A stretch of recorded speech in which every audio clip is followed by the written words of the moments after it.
Ruchi, you will have to unmute yourself. So sorry. Hi, thank you for having me today. So sorry. So, Manny, let me do the honor. Let me introduce you. Manny is head of Doc Science at Skyflow. He is technical writer by day and engineer by night. He is passionate about creating intuitive and scalable developer experiences. In today's session, he'll explore the future of documentation, focusing on AI-driven content creation, the docs as test methodology, and some self-healing documentation technologies. With his extensive experience, including the development of Skyflow's AI content drafting tools, he will demonstrate how these innovations can make your documentation process more efficient, reliable, and ready for the future. Over to you, Manny. Wonderful. Thank you for having me. Let me get my screen shared.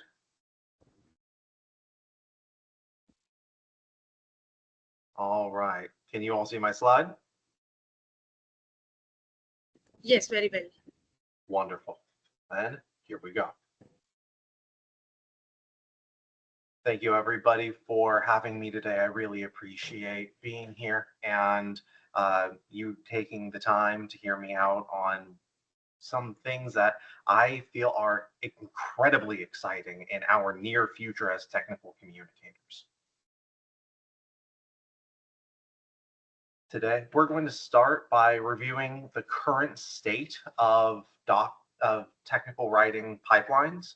Then we're going to dive into 3 emerging categories of tools that I feel are set to revolutionize our work.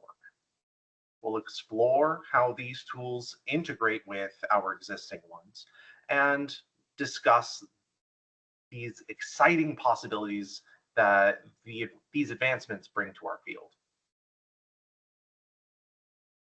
Now, first, let's start by examining the typical components of a docs pipeline. These include authoring tools for content creation, publishing tools for rendering and hosting our docs, and collaboration platforms for team coordination and communication. Traditional content management systems, CMSs, or CCMSs, if you have a component content managing system, often rely on WYSIWYG editors for content creation, with publishing tools generating outputs like PDFs and HTML files. Collaboration is typically managed through platforms like Teams, SharePoint, Jira.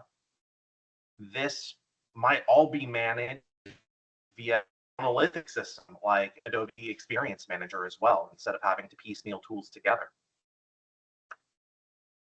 And this pipeline can be illustrated as we see here, where documentation requests are managed in Jira, content is authored in Madcap Flare for the CMS, and outputs are published to SharePoint and a web server, depending on the file type that's being generated. Now, let's examine the typical components of a docs as code pipeline. These include version control systems like Git, text editors or IDEs for content creation, static site generators for rendering, CI/CD pipelines for automated builds and deployments, and collaboration platforms for team coordination. There are a lot more individual tools, but it's the same basic flow, as you can see here. In this example, documentation requests are managed in GitHub issues.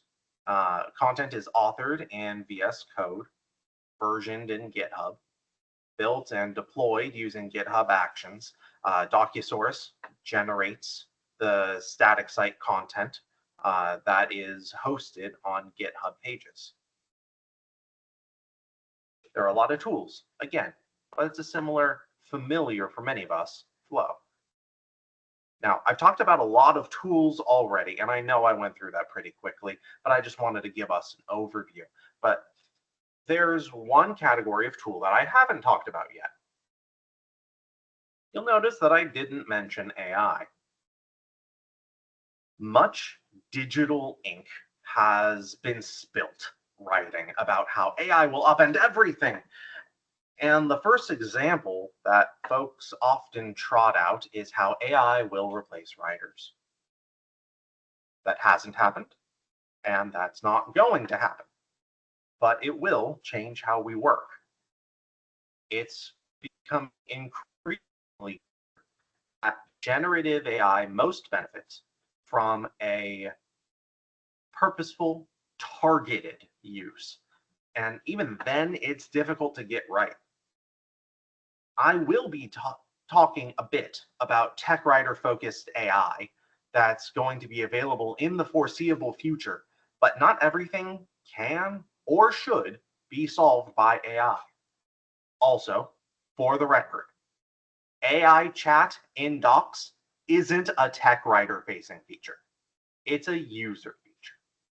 It's important that we understand how AI interacts with our content, but chat against your docs, AI explanations of docs, whatever you want to call it, is just another publishing channel to us. So, while the current pipelines offer many benefits, they also present challenges.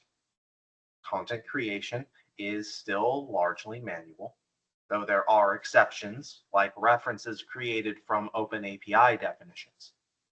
But those definitions still have to be manually crafted somewhere. Content testing can be time consuming if it happens at all. When was the last time you did freshness checking on your existing docs?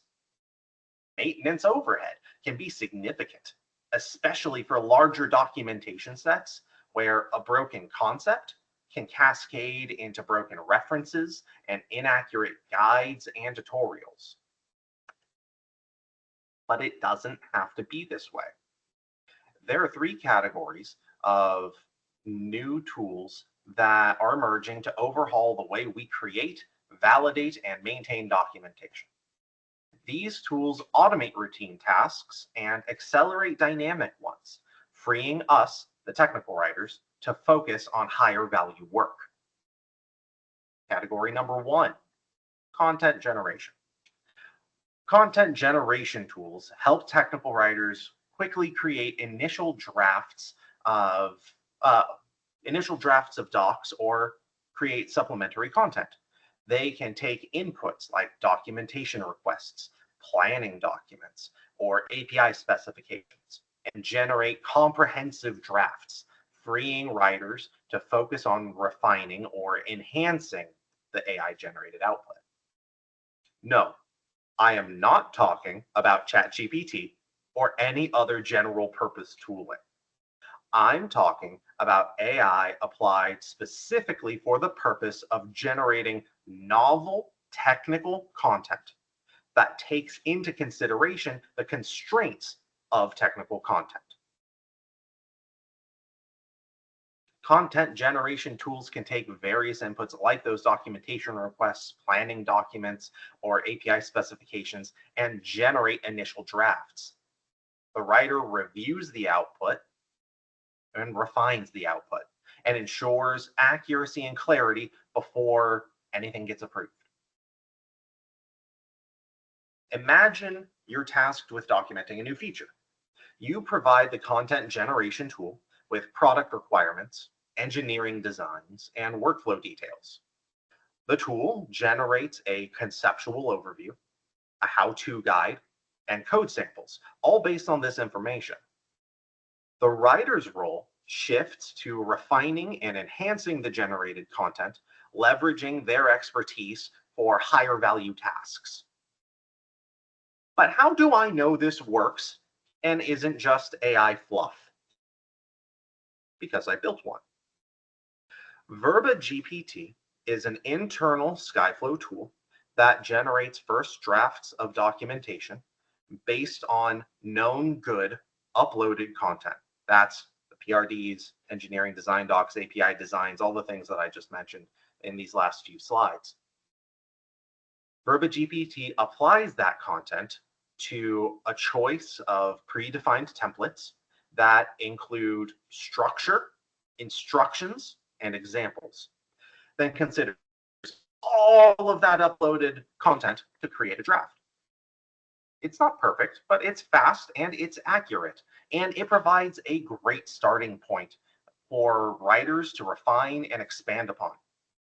Verba GPT can generate a draft within 5 minutes, and it lowers the barrier of entry for folks throughout Skyflow to contribute to our docs. We've been using it for over a year, and it has massively accelerated our content output.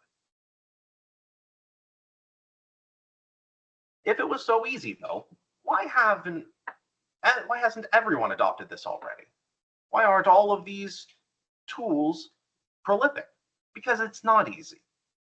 Good content generation needs to be accurate, and the only way to be accurate is to have known good content to refer to. LLMs can't generate from nothing.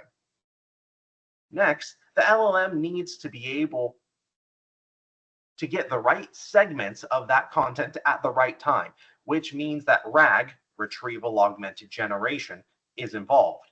And RAG alone is hard enough to get right. Then the output has to be properly structured, which means templates.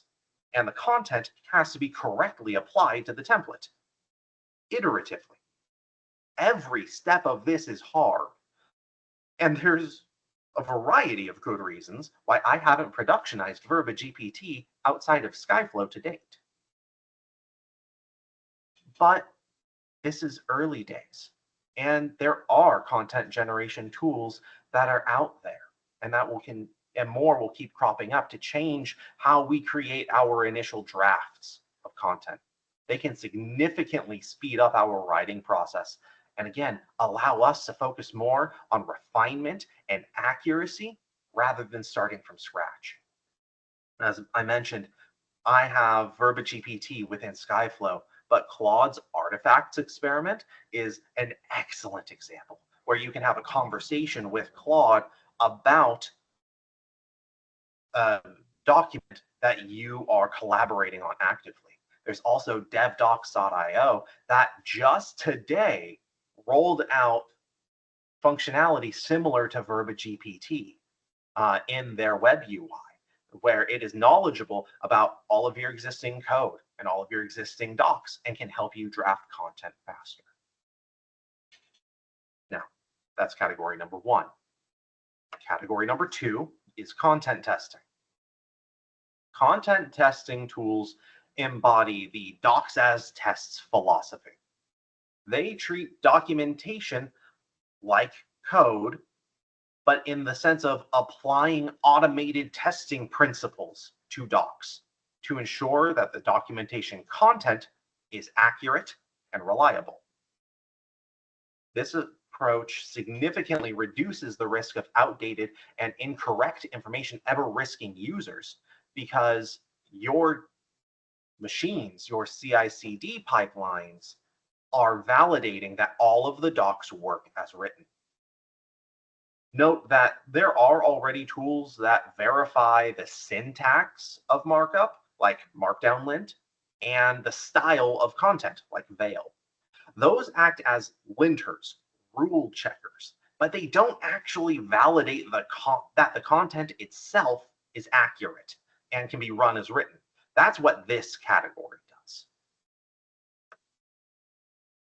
Content testing tools integrate into a CI/CD pipeline, automatically checking documentation content for accuracy. This makes sure that the documentation remains up to date, that it remains accurate throughout the development process, reducing the risk of errors ever reaching users.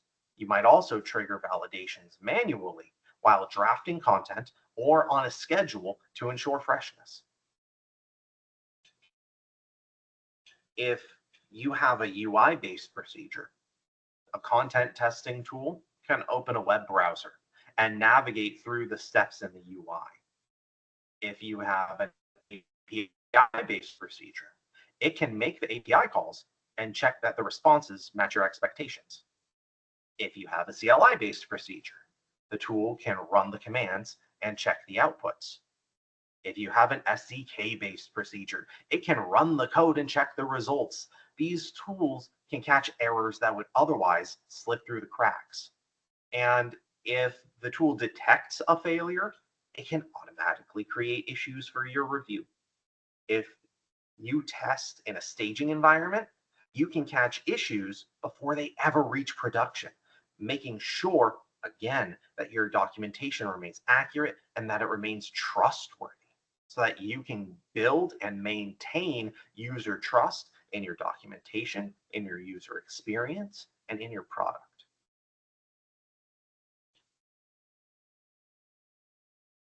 And how do I know?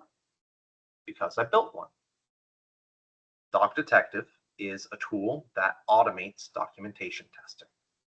It checks your documentation content against your product interfaces, ensuring that UI procedures, API calls, and code samples are all accurate and up to date.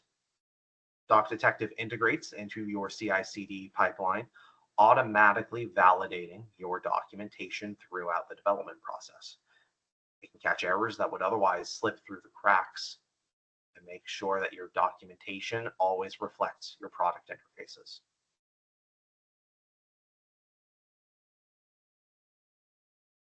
And content testing tools are powerful, but they're not without their challenges. They require a deep understanding of the product interfaces they're testing against. And they need to be able to interact with those interfaces programmatically. While this is possible, after all, your engineering teams are doing this with their testing tools. Today, there's a steep learning curve to it because this isn't a skill that most tech writers have.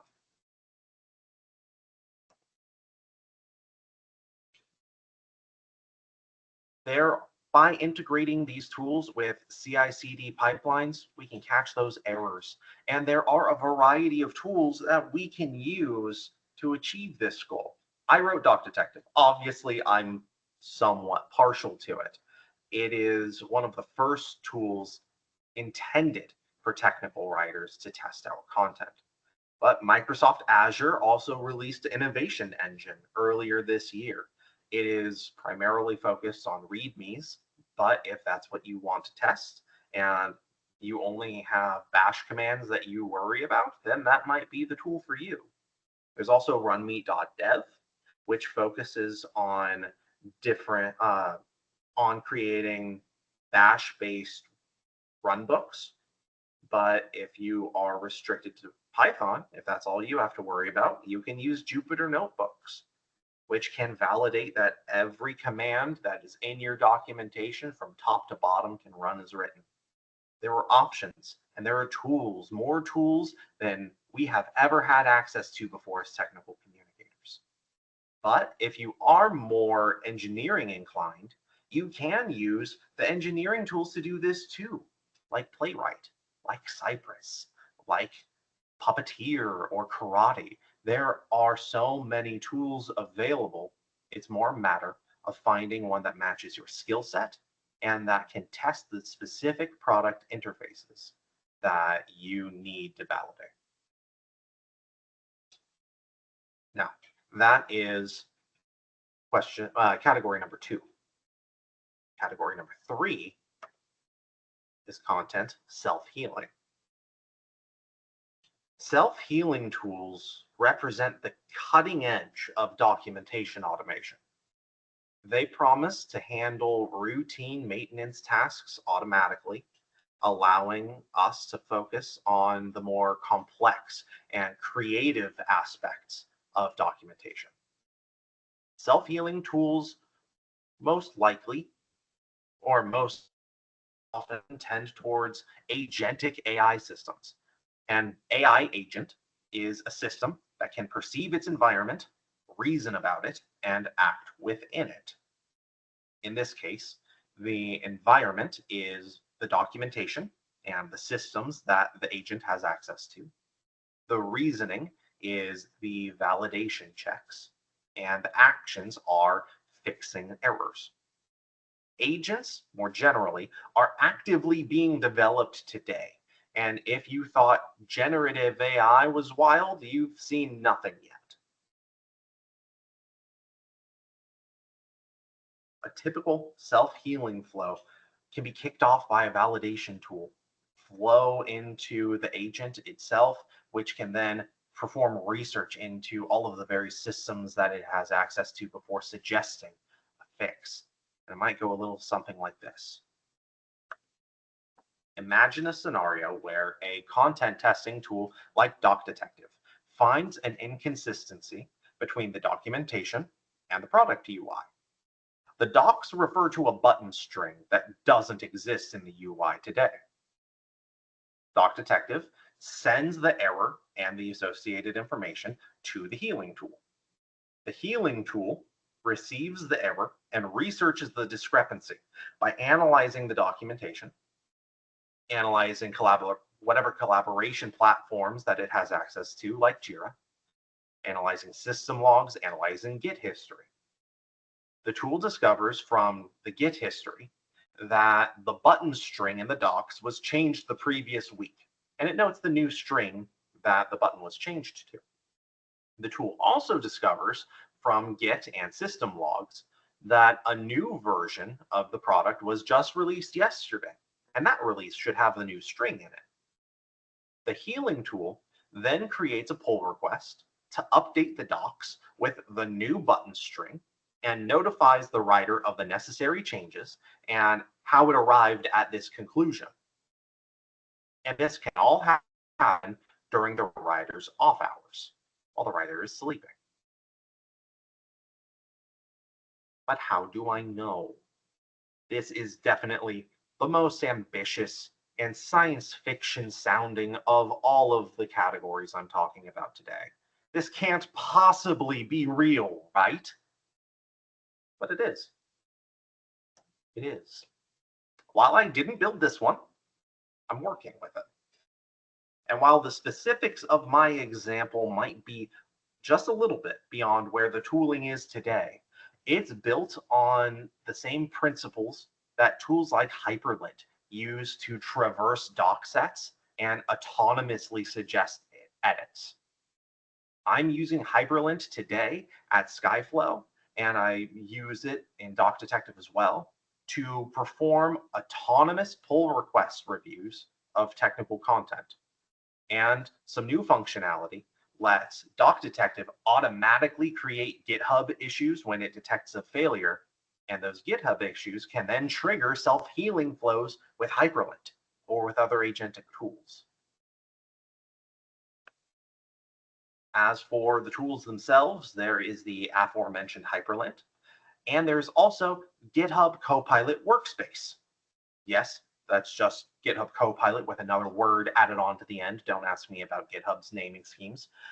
But GitHub Copilot Workspace is an extension of Copilot that takes all of the automatic suggestion and knowledge about your code base that Copilot already has, but applies it to GitHub issues, applies it to pull requests, applies it to all of those other aspects of GitHub that rely on content.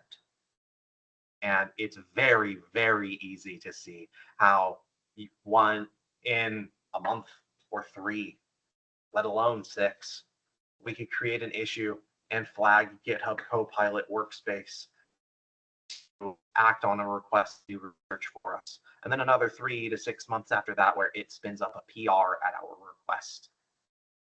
These tools are, well, the early versions of them are here. The more mature versions are only a few months away. But while these self-healing tools offer tremendous potential, they are not without their challenges. They require a deep understanding of the documentation content and the product interfaces they're interacting with. They need to be able to analyze and interpret this information accurately to propose and implement fixes. This is a complex task that involves natural language processing, machine learning, and a deep understanding of the technical domain.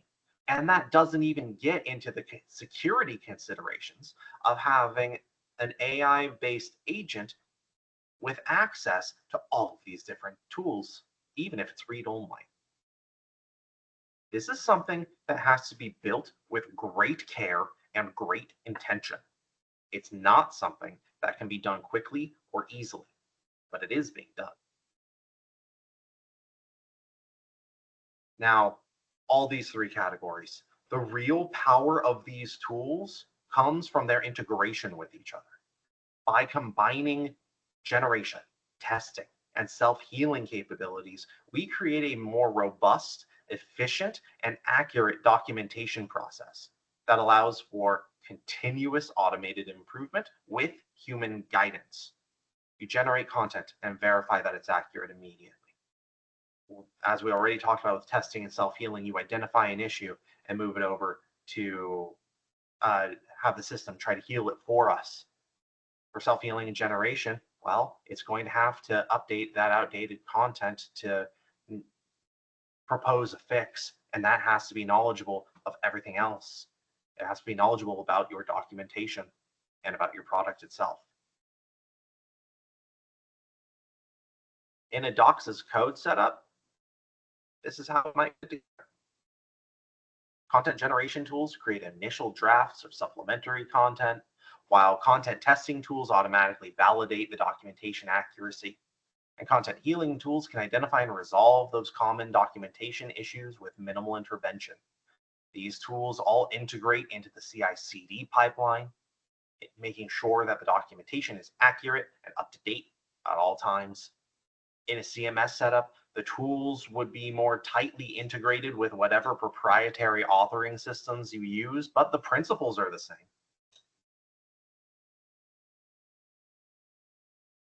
These advancements aren't about replacing technical writers. They're about empowering us. They can give us peace of mind, knowing that our content is trustworthy. By automating away these routine tasks, but still giving us insight into why changes were made, by providing this powerful assistance, these tools allow us to focus on the aspects of our work that require human creativity, insight, expertise, like information architecture, like creating detailed tutorials and flows that match the product direction. We can produce better documentation more efficiently and at a scale previously unimaginable with these tools at our disposal. As we embrace these tools and methodologies, the future is bright for technical writing. We're moving toward a world where our routine tasks are automated. We get to focus on strategy, on user experience, on novel experiences, and on innovation.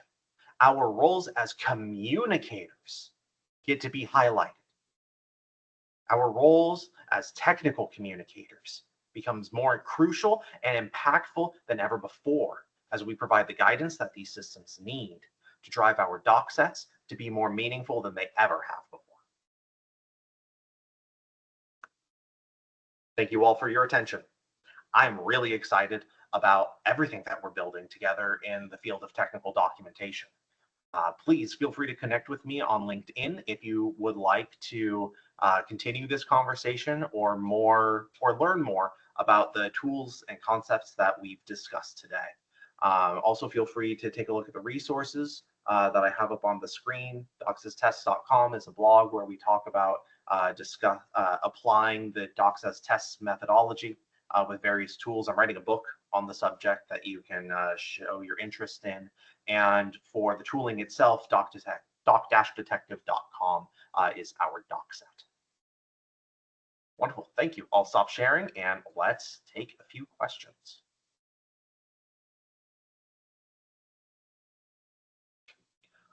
All right. So, thank you so much, Manny, for the wonderful presentation. Let us open for the room for Q&A. The first question is from Steve. His question is that how do we implement these concepts in organizations who still use ancient technology and where there are budget constraints? What can be the motivating factor that will make them embark to use these methodologies? Okay. So one of the there are a few ways to go about doing this, especially with budget constraints and ancient technology. First is that a lot of these tools are not the most expensive things in the world. For example, Doc Detective, I just use it because it's the one I'm most familiar with, is free and open source. It's MIT licensed. By the way, we're open to contributions, code and docs if you're interested. But so you don't have to worry about budget there. Mostly you have to worry about time and how much time you can set aside to implement any new tooling. A lot of these tools for each of these categories are focused on the less technical audience. Doc Detective is meant for technical writers, technical communicators more broadly. Things like Claude's artifacts experiment. That just happens right in a web browser via conversation. You don't have to worry about that. And it's available for free. You don't have to sign up or pay anything for it. For the self-healing tools, that is much more novel. That is in a place where, like, GitHub Copilot was 2.5 years ago. So give that a little bit of time and we'll see what the competition looks like. But I imagine that there are going to be options that come out that are available for these other, for the self-healing tools as well. As far as organizations who still use ancient technology, that just depends on what sorts of integrations you can have. Like Doc Detective does not rely on any particular authoring stack. You can write tests parallel to your docs if you can't embed them in your docs directly. There are ways of making these tools work. But as far as motivation, seems pretty straightforward to me that they'd want you to be able to produce more content and more quickly and more accurately, or to make sure that the content that you already have is accurate. That way you don't burn customer goodwill. That way you don't cause churn for existing customers or turn away prospects. That's certainly been enough motivation for Skyflow, Red Panda, a number of others who are already using these kinds of tool sets. And Steve, I did see your question earlier as well. Examples on how to do testing for UIs and APIs, you can go to doc-detective.com and there are examples up there. Also on docsastests.com, there are tutorials for each of those.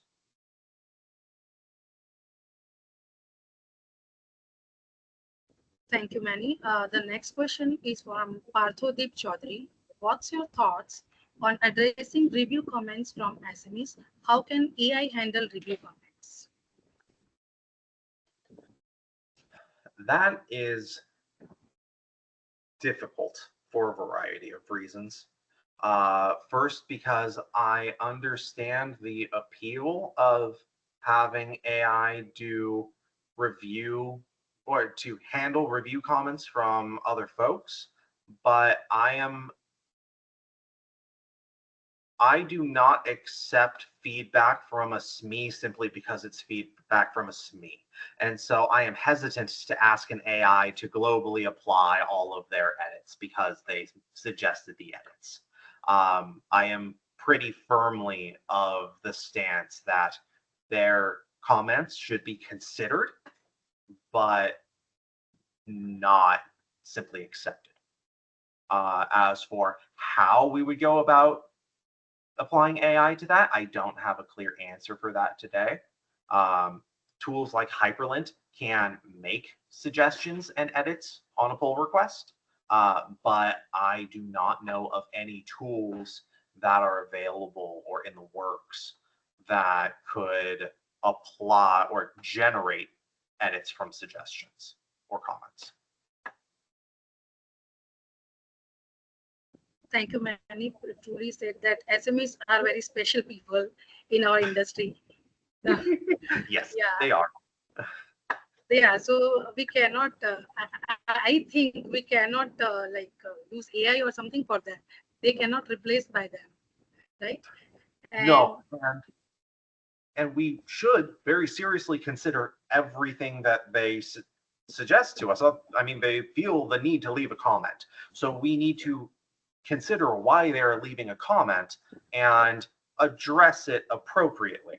But appropriately doesn't always mean accepting their suggestion. exactly. Right, right. So let's move to the next question. There are Steve and Jamdet, Jamdet Vishali are asking for some examples of the. So Vaishali is asking for examples of complete workflow. And Sure. So yeah, I don't have a visual that I can show you right now, but I can at least explain it. So my workflow at Skyflow looks a little something like this, end to end. There is a new feature that is being developed, and myself and my team need to create new documentation for it. We have, based on our internal processes, by the time it gets to my desk, I have a product requirements document and an engineering design. Or at the absolute minimum, I have an API contract for whatever updates are happening.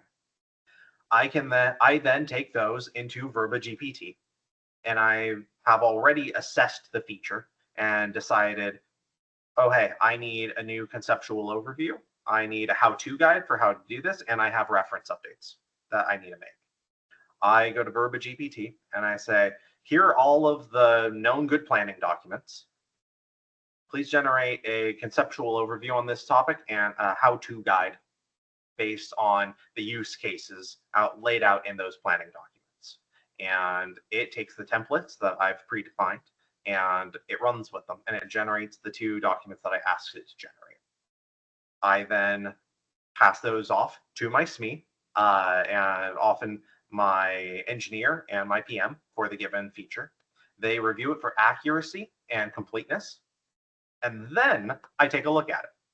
And with all of the information that I now know, more or less matches my expected structure, but is also complete as far as technical accuracy is concerned because it's already been vetted by my SMEs.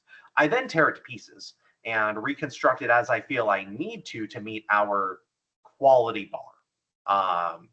But maintaining all of the content to make sure that it adheres to the spirit of what the SMEs were trying to communicate. Once I publish, so put it to a PR, which Hyperlint then does an automated review on based on our style guides and other such things that Hyperlint looks for. I make whatever changes are necessary. I get it merged and published. So at this point, the documentation is public. As part of my PR, I create doc detective tests. So the name of the GPT is Verba GPT. It is a Skyflow internal tool. I built it myself.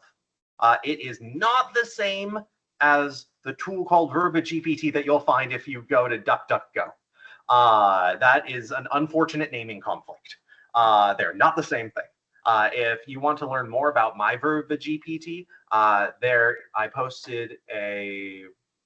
have a post on the Amazon Machine Learning blog that details the architecture of the tool and how it all works.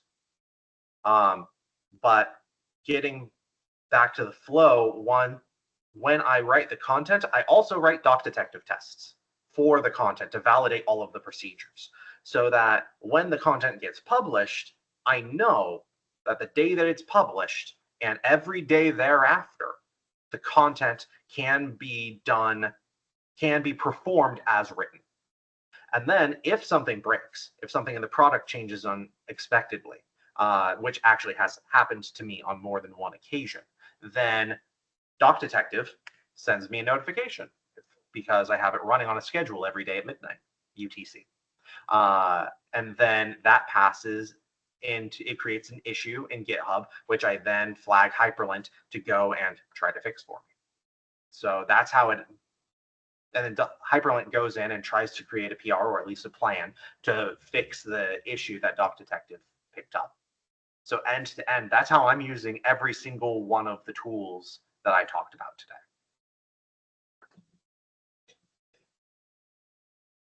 Thank you, Manny. Can we take one more question?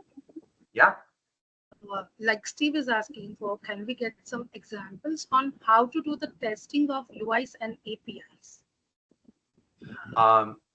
So for that, you can go to either docsastests.com or to doc-detective.com. And there are examples. So Doc Detective specifically shows you how to do it in Doc Detective. If you want more detailed tutorials on each of those, docsastests.com has blog posts, one for how to do UIs, one how to do APIs, and another how to do CLI validation.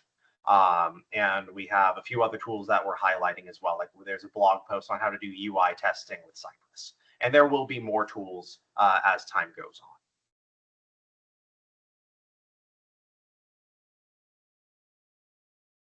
Thank you, Manny. As we have some scope of time, can we go for the last question? Yeah, let's. So the question is from Vijaya Lakshmi. Can the AI tools be plugged into the application or product and it reads the code and produces documentation? So there are some tools that can do that. Dev-docs.io. I'm going to type it in chat right now. There you go. Dev-docs.io is a newer tool that can effectively do this. It can consider all of your code and generate content for it. The primary purpose is for the primary intent is to document the code itself, not necessarily the user-facing flows that the code enables, but with some more novel features that they've been coming out with recently. You can try to generate blog posts that are aware of your flows and your existing docs and that sort of thing. So there aren't many tools that can do that sort of thing today because code does not necessarily reflect how the user uses the product, but you can try. Looking at the newest questions that just came in. So how complex is the learning curve for non-tech folks? A, for implementing these tools, B, for getting involved in the development and improvement of these tools. If you're looking at the Doc Detective docs right now and thinking that they could be better, you are right, and you are welcome to contribute. The barrier of entry for development and improvement varies by the tool. Doc Detective's docs are pretty straightforward. There's an edit this page button at the bottom of every page. We also have a Discord channel that you can jump into. It's open to the public, and you are welcome to ask or what you might do or propose suggestions. We're very open. As for how implementing these tools is, and for the record, we do also accept code contributions, but for implementing these tools, it depends on the tool. Doc Detective today is a CLI-based tool. There isn't a GUI. There isn't a UI to present for it. So you have to be at least comfortable running a command in a terminal. That is something like right now, there is the learning curve of you have to be willing to go and figure out what a go-to object looks like and specify the parameters. Long term, I want that to change. I want a UI. I want to address the least technical tech writer. That is my target audience. But I'm the primary contributor, and I'm one person who's doing it in addition to my day job. So we'll get there eventually. But for these other tools, a lot of them are proprietary. And so you can't easily contribute to them. Either GitHub is doing it or startups are doing them. So you can reach out to these tools and the people managing them.